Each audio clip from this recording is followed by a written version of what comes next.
Israeli जारत पर Iran का भरपूर जवाब। ईरान का इजराइल पर एक बार फिर हमला। ईरानी मीडिया के मुताबिक तल अवीव में इजरायली जौहरी तहकीकी मरकज़ को निशाना बनाया गया है। तल अवीव में इजरायली जौहरी मरकज़ को निशाना बनाया गया है। इजरायली जारत पर ईरान का भरपूर जवाब और इतलात आ रही हैं कि जौहरी तहकीकी मरकज़ को निशाना बनाया गया है। ईरान ने भी अटैक किया है और वाज़े तौर पर जो जौहरी तहकीकी मरकज़ है, न्यूक्लियर प्रोग्राम से मुतालिक जो रिसर्च सेंटर है, उसे निशाना बनाया गया है। ये इतलात आ रही हैं। ईरानी मीडिया इस बात की तस्दीक कर रहा है कि ईरान पर होने वाले हमले के नतीजे में ईरान इस वक्त भरपूर कार्रवाई कर रहा है। ईरान की जानिब से इस हमले में वाज़े तौर पर जौहरी तहकीकी मरकज़ को निशाना बनाया गया है तल अवीव में, और इजरायली जौहरी तहकीकी मरकज़ को निशाना बनाने की विजुअल्स भी जो हैं वो सामने आई हैं।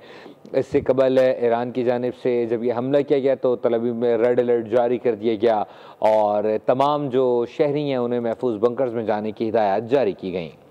इस वक्त जो इतलात आ रही हैं कि ईरान की जानिब से चौथे हमले में वाज़े तौर पर जो तल अवीव में इजरायली तहकीकी जौहरी मरकज़ है उससे निशाना बनाया गया है। एहतिशामुल हक साहब सीनियर तर्जकार एक बार फिर हमें ज्वाइन कर चुके हैं। एहतिशाम साहब,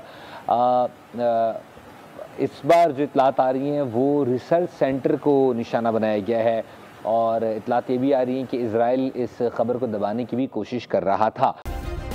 सब्सक्राइब करें और बेल दबाएं ताकि कोई खबर रह न जाए।